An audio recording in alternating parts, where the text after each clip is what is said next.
बारे में आप अच्छी तरह से जानते होंगे।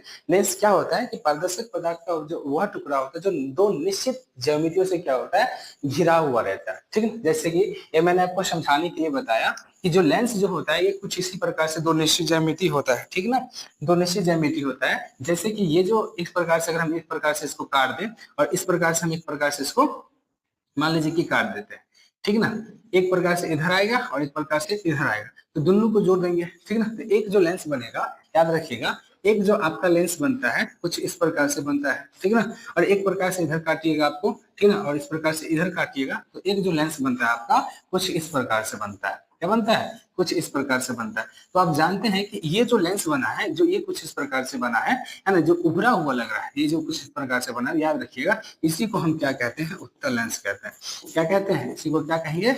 उत्तल लेंस कहते हैं। ठीक ना, याद रखिएगा। और ये जो है आपका, इसी को हम कहते हैं अवतल लेंस। क्या कहते हैं इसको? क्या कहते हैं? अवतल लेंस कहते हैं, याद रखिएगा। क्योंकि ध्यान से, अगर जैसे कि अवतल दर्पण नहीं पढ़ा था आपका, है ना, अवतल दर्पण क्या होता है? धंसा हुआ रहता है।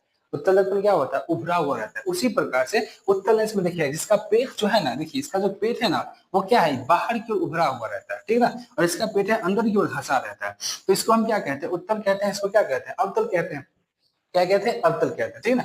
अब हमको यहाँ पे बताइए, कुछ दो यहाँ पे तो बन गया है, लेकिन यहाँ पे दो दो निश्चित ज्यामिति से मिलकर बन रहा है। तो बताइए कि यहाँ पे केंद्र कितना होगा? अब मान लीजिए कि दो निश्चित ज्यामिति, यहाँ पे एक ये केंद्र हुआ और एक ये केंद्र हुआ, केंद्र कितना हो जाएगा? दो।